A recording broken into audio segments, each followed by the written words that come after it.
In this video, we're going to walk step by step through everything you need to know to make a line chart in D3. In part 2 of the video, we'll enhance the chart a bit and actually load in some real data. In part 3, we'll add a nice interactive tooltip to tie it all together. But for this first video, we're going to make a baseline basic chart that you could use as a template for any future line charts that you'd like to make. I'd recommend using VS Code for developing your D3 charts, and then go into the extensions and install the live server plugin. This lets you go into your HTML file, right click it and hit open live server. And you will get a nice development window here in your browser to let you see how you're coming along live. Let's begin by looking at our basic HTML file setup. I have a link to this file in the description. Same thing with the completed script is linked in the description as well if you want to follow along. But this is a great place to start. We'll declare a div and call it chart container. We can put a basic title in here as well. We'll also, in a script tag, load our D3 library. And then in another script tag, we're going to load our script. Right now it is empty, so there's nothing in there, so it's not doing anything. That's why we have a blank page. So let's get started. Step 1 to building most D3 charts is to assign our margins, our width, and our height. Margin is an object that contains the top, right, bottom, and left margin values for your chart. And then for the width, you can come up with your own values if you'd like. I'm going with 1200 by 500, and then you subtract the appropriate margins from this. So in this case, for width, we're going to subtract left and right margins, and for height, we're going to subtract top and bottom margins. This will give a nice little margin around your chart. Next, we will set up our X and Y scales. And so, in D3, we need to scale our information so that it fits into, a pixel scale on your screen or in your browser. And so we'll declare a scale time. We're making a time series chart here. So we're going to use D3's scale time function, and we're going to give it a range. So we're basically saying the x-axis will fall in a certain range of pixels. 0 to width, in this case, that's 1200 minus the left and right margins. That's the range of pixels where this information can live. And same thing for the y-axis, where we're going to use the scale linear and declare height to 0. The SVG coordinates for the y-axis are reversed, and that's why things are reversed like that. 0 starts up here in the corner. After that, we will begin creating our SVG. To begin, we're going to use D3's select method and grab our chart container, which you'll remember we declared here in our HTML file. And so we're using D3 select to grab that, and we're going to append an SVG to it. We'll give that SVG some attributes, a width and a height. This width and height add the margins back in because we want our SVG to be the full width and height. Then we're going to append a group element to this and call the transform attribute. We're going to translate this by the margin left and margin top.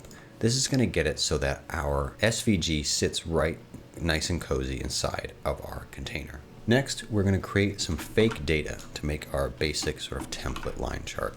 I've gone ahead and done this. Again, you can download this script in the link in the description below to get this fake little data set here. So we're calling it data set, and it's got a date and value, or it's an array of objects that has a date and a value. The date is a bunch of strings that I call the JavaScript function new date, basically saying, give me a new date object based on this. So we'll get a bunch of date objects and a bunch of values, create a basic data set. We can console log this, and then we can actually see this data in our console. If we right click in the browser and inspect and go over to console, you'll see there's an array here, and it is an array of objects. And here's all of our objects with our dates and our values. Okay, let's get rid of that console log and move on. Next, we're going to define our X and Y domains. So this is adding some more information to the X and Y constants that we declared up here, where we've already set the ranges, and now we're going to set their domains.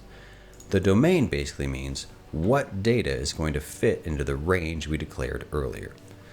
For X, the data we're going to include is all the dates. And so we're going to call D3's extent function and the data set and basically say, give me all the dates that are in the data set. That is the domain that will fit into the range. And for the Y, we're giving it a range of 0. We're going to start at 0, and then we want the maximum value that's in the data set. So we call D3 max on the data set and then all the values. So look at all the values and find me the biggest one. Next, we will add our x-axis. So we're going to call our SVG that we've already been developing and append a new group element to it. I'm going to actually comment out this part here so you can see this in action, because this can be a little confusing. But we'll start by we'll do .call our D3 axis bottom function, and we're going to call the X that we've been developing. So we've declared our range and our domain, and we're going to call it into here. And we'll format our ticks a little bit using some D3 methods to basically say, give me every month. And then we'll format the tick in month year format. We hit save, and you'll see that our axis is here at the top of the page.